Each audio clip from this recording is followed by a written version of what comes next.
Has Bob Iger finally reached his breaking point with Kathleen Kennedy? After Gina Carano's shocking lawsuit victory, it seems like the tides are turning at Disney. Rumors are swirling that major projects, including the highly anticipated Rey movie, have been quietly canceled. And Kathleen Kennedy? Well, she's fighting to leave Lucasfilm on a high note, but without any real wins to her name. Is it even possible? In this video, we'll break down why the lawsuit could spell the end of an era for Star Wars, and how Kathleen Kennedy's legacy might just be beyond repair. Plus, is Disney really selling Star Wars? Stick around to find out what's really going on behind closed doors. Following the reports that Gina Carano won her legal battle, it appears Bob Iger is about to make some major decisions, not just concerning Lucasfilm and Kathleen Kennedy, but a range of other Disney projects as well. This lawsuit could mark a turning point, and the pressure on Kennedy has never been higher. Under her leadership, Lucasfilm has seen substantial financial setbacks, with projects like The Acolyte failing to meet expectations and the inclusion of controversial elements like trans clones, further alienating fans. To make matters worse, the much-discussed Rey movie, which was supposed to be part of the new Jedi Order, has been quietly canceled. This film, led by a relatively inexperienced director, is rumored to be officially off the slate, with a formal announcement expected soon. This signals a broader failure in Disney's recent approach to Star Wars under Kennedy's watch. In the midst of these failures, some fans are calling for a complete overhaul of Star Wars, even suggesting that they would prefer to see Luke Skywalker brought back in animated form. All of this criticism seems to be overwhelming Kennedy, who is reportedly struggling to regain control of the situation. We've also heard rumors that she's planning to retire, but as is often the case, there's a twist. Before she steps down, she's aiming to accomplish one final task, something she claims will be a special achievement. However, the goal she set seems so unrealistic that it feels more like a way to delay her exit indefinitely. Before we dig deeper into these issues, make sure to subscribe and hit the like button. Your support helps keep the channel going. As we cover these major developments, we'll be taking a closer look at how Gina Carano's victory could change the landscape for Disney and its leadership. Stay tuned for that video, coming soon. But back to Kathleen Kennedy. Her tenure has been defined by her insistence on pushing her force's female agenda, which has turned what was once a universally beloved franchise into something that feels disconnected from many of its original fans. With the recent reports of her impending departure, one thing is clear: she's still trying to leave her mark before walking away. But with the unrealistic demands she's setting, it's hard not to see this as an attempt to stall her exit and maintain her grip on Lucasfilm for as long as possible. According to insider Chris Gore, who, like many other sources, has emphasized that Kathleen Kennedy is reportedly planning to retire, but there's a catch. Kennedy doesn't just want to leave, she wants to go out with a win. The problem? That victory has been elusive. While these reports are still based on rumors and insider information, the idea is believable because it aligns with what we've seen from Kennedy and her approach to Star Wars. Her desire to leave on a high note reflects the mindset that's driven many of these recent woke projects that seem more focused on pushing agendas than delivering good storytelling. Kathleen Kennedy waiting for a win is almost like saying she'll never retire. It's difficult to imagine her ever achieving the kind of success she's hoping for because, as things stand, Star Wars under her leadership has been riddled with problems. Projects like The Acolyte have failed to connect with fans, and the overall direction of the franchise has alienated a significant portion of its audience. Despite bringing back popular characters like The Mandalorian and Grogu, the magic that Star Wars once had feels lost. The insertion of political and social agendas like adding pronouns and disregarding established lore has damaged the franchise in ways that seem irreversible. Fans no longer view the series with the same excitement, and the damage to the legacy of Star Wars is painfully evident. The same issues are happening with other beloved franchises like Tolkien's Lord of the Rings, where modern writers seem more interested in promoting divisive ideas than respecting the original works or the fans. These creators aren't just missing the mark, they appear to be actively disregarding the audience's connection to the material. For them, it's about pushing their vision with little regard for whether it fits with what people love about these stories. Kennedy's tenure at Lucasfilm has been marked by one misstep after another since she took over as president in 2012.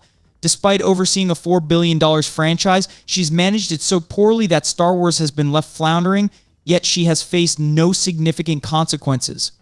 Her contract has been repeatedly extended, even though each new project seems to be another failure. The lack of accountability is astounding. Bob Iger and Disney have allowed this to continue without any repercussions, leaving many fans frustrated and disillusioned with the direction of the franchise. Why would Kathleen Kennedy worry about the fans or the state of Star Wars? That's the core issue. And it's precisely why figures like the critical drinker and Nerdrotic have become vocal critics, not only of her but of Star Wars as a whole. These voices, who aren't afraid to speak out, are labeled as toxic or problematic simply because they say what many fans are thinking. Even if their criticism is blunt, it's rooted in a frustration shared by countless fans. It's almost as if we're being gaslit, asked to ignore what's right in front of us. Just watch The Acolyte, they say, and you'll see firsthand the state of the franchise. It's impossible to watch it without feeling a deep sense of loss for what Star Wars once was. Kennedy and her team have turned the franchise into a shell of its former self, with projects like The Acolyte serving as painful reminders of what Star Wars has become under her leadership. The irony is that Kennedy's way of responding to fan outcry isn't by fixing the issues or engaging with criticism, but by doubling down on the very projects that have alienated the core audience. Take The Acolyte, for instance. Reports suggest that Kathleen Kennedy is locked in internal battles with Leslie Headland to push for a second season, despite the disastrous reception of the first. If Season 2 of The Acolyte gets the green light, it will signal the death knell for Star Wars. It'll be the final nail in the coffin, confirming that Lucasfilm and Disney have no intention of reversing course. They've chosen to disregard the fans, just like Amazon has with its Lord of the Rings adaptations. It's baffling, isn't it? This approach is like McDonald's telling customers they don't care if people like their burgers or fries, they just want to make a statement with their food. It's absurd. The whole point of being in the business of entertainment is to create something the audience enjoys. The fans, after all, are the ones who've made these franchises billion-dollar empires, and yet people like Kennedy can't seem to wrap their heads around this. They act as though their mission is no longer to please fans, but to antagonize them. That's why we keep hearing about toxic fans or problematic viewers, the same people who have supported these franchises for decades. It's become clear that Kathleen Kennedy and others at the helm of Star Wars no longer see the value in delivering stories that resonate with the fans. Instead, their focus seems to be on pushing narratives that divide, alienate, and ultimately destroy the connection people once had with the franchise. Fans are left wondering why those in charge are so intent on burning down what was once a cultural phenomenon simply to satisfy their own egos or agendas. Instead of focusing on the flaws in their own stories and projects, people like Kathleen Kennedy and her team shift the blame onto the fans. When the backlash rolls in, it's never because their content is lacking or the storylines have gone off the rails. It's always because we, the audience, don't understand. According to them, we need some advanced degree in Star Wars or Lord of the Rings lore to appreciate their so-called brilliance. But the numbers speak for themselves. Disney lost billions with its streaming service, and it's clear that this strategy of alienating their core audience is failing spectacularly. It's almost laughable. They keep throwing money at projects that lose more and more with each release. The average fan standing from the outside can see how transparent it all is. The disconnect between the leadership at these companies and the audience they serve is staggering. And the fact that they can't see this themselves only makes it more frustrating. It's funny though, because South Park, of all things, predicted this mess years ago in an episode where Cartman stole an election to save Star Wars from Disney's clutches. That level of satire has turned into reality in the strangest way. As we watch these franchises continue to crumble under mismanagement, it's hard not to think back to that and just shake your head. Here's the truth: commentators like the Critical Drinker are more entertaining than anything Kathleen Kennedy has produced in recent memory. Her projects, they're dull, lifeless, and devoid of the magic that once defined Star Wars. And you know what? People like Kennedy can't stand the Critical Drinker or others like Nerdrotic who dare to call out the mediocrity.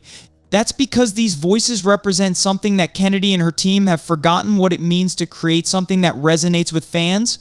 People are tuning into these commentators not just because they point out the problems, but because they stand for something that fans want back: good storytelling without the agenda pushing. So if you're tired of being force-fed soulless content, you should definitely check out the Critical Drinker or Nerdrotic. They get it. They know what the fans want, and they're not afraid to say it. The truth is, we need more voices like theirs in the fight to bring back real entertainment art that isn't bogged down by propaganda or hollow messages. We want films that inspire us, not lectures disguised as movies. And that's a battle worth fighting. We're craving a return to the artistic integrity that once defined shows and films, especially those in the Star Wars universe. George Lucas created Star Wars not just as a commercial enterprise, but as a labor of love, driven by his passion for storytelling. He wasn't the perfect craftsman, but his vision resonated with audiences, and that legacy endures to this day. You can't manufacture that kind of magic in a boardroom or with corporate strategies. What we need are genuine artists, those who dare to challenge the status quo rather than serve corporate interests. Instead, we have people like Kathleen Kennedy, who often come off as mere mouthpieces for large corporations. You see them in articles praising her and her projects as revolutionary, while in reality they're just shilling for a system that's faltering. Reports indicate that Kennedy wants to retire, but only after achieving a win. By expressing this desire, she's essentially admitting that her tenure has been riddled with failures. If she truly believed in her work, there wouldn't be a need for such an exit strategy. What fans want is simple: we want Kathleen Kennedy to step aside. That's the sentiment shared by many, even by those who may still support her. Deep down, even her loyal followers understand that her departure could breathe new life into the franchise. It would feel like a fresh start, a chance to revitalize Star Wars with creativity and passion, rather than corporate agendas. To give you an idea of the kind of leadership we're dealing with, consider this quote from Steven Spielberg regarding Kathleen Kennedy. She was horrible at taking notes, but what she did know how to do was to interrupt somebody in mid-sentence. That anecdote encapsulates the kind of mentality that has unfortunately permeated Lucasfilm and Disney. It highlights how disconnected the leadership is from the storytelling that fans crave. Instead of building upon the rich lore and legacy of Star Wars, they seem more focused on disruptive changes that alienate the very audience they should be serving. I want to hear from you. What are your thoughts on this situation? How do you feel about the current state of Star Wars and Kathleen Kennedy's role in it? Share your opinions below.